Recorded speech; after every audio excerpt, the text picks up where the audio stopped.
অন্যদিকে দেশের কোন কোন রাজনীতিবিদ আওয়ামী লীগকে নির্বাচনে আনার ষড়যন্ত্র করছে।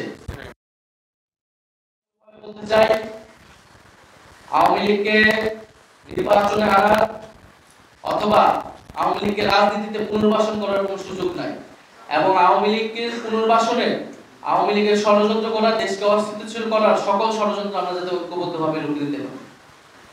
এর জুলাই গণ অভ্যুত্থান সহ গত 15 বছরে মানবতা বিরোধী অপকর্মের তদন্ত করে সেটার বিচার কার্যক্রম শুরু করা হয়।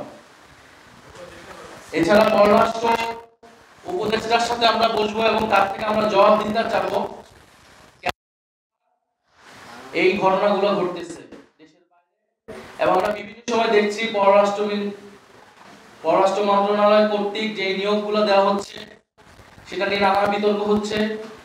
ফ্যাসিবাদের জননায় যারা ছিল সম্পূর্ণরূপে অপসারণ হয়নি বা তারা থেকে কেন থেকে যাচ্ছে সেই বিষয়ে কোনো স্পষ্ট জবাব আমরা পাইনি।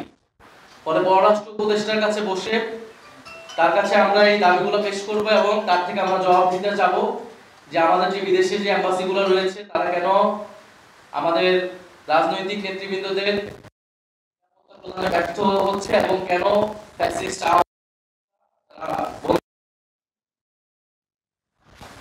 এর পাশাপাশি আমরা দেখতে পাচ্ছি যে আওয়ামী লীগকে একদিকে যেমন সন্ত্রাসী কার্যক্রম করছে, অন্যদিকে দেশের কোন কোন রাজনীতিবিদ আওয়ামী লীগকে নির্বাচনে আনার ষড়যন্ত্র করছে। বলতে চাই, আওয়ামী লীগকে নির্বাচনে আনার অথবা আওয়ামী লীগকে রাজনীতিতে পুনর্বাসন করার কোনো সুযোগ নাই।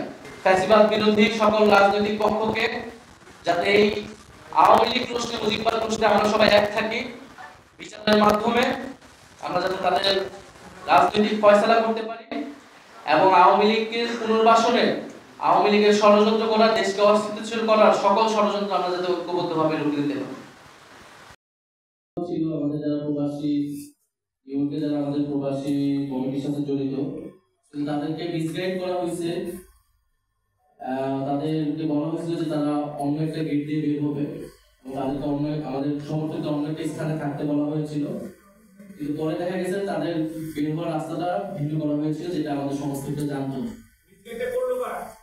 এটা যারা প্রোটোকলে জড়িত ছিল, যারা নিরাপত্তা জড়িত ছিল, তারাই করেছে। এই জন্য আমরা বলেছি যে এই ঘটনার তদন্ত করে যারা নিরাপত্তা মানে ব্যর্থ হয়েছে তাদেরকে শাস্তি না দেওয়া এবং আমরা এটা সম্পূর্ণ তার ব্যর্থতার পরিচয়। পরে সরকারের আরেক ভাই প্রশ্ন করছিলেন, সরকারের ভিতরে আমরা অবশ্যই সরকারের ভিতর থেকেই এই মদতগুলো দেওয়া হচ্ছে। সরকারের প্রশাসনের বিভিন্ন স্তরে যে ফ্যাসিবাদের দোষরা রয়েছে তাদের ইন্ধনে, তাদের সহযোগিতায় এই ঘটনাগুলো ঘটছে। আর আমরা আসলে আন্তরিকভাবে দুঃখিত, এটা আমাদের আসলে একটা জরুরি সংবাদ সম্মেলন ছিল, এই কারণে ইমার্জেন্সি ভাবে কল করা হয়েছে। আমরা পরবর্তী সংবাদ সম্মেলন ডাকার ক্ষেত্রে আমরা যথাযথ সময় জ্ঞানটা মাথায় রেখেই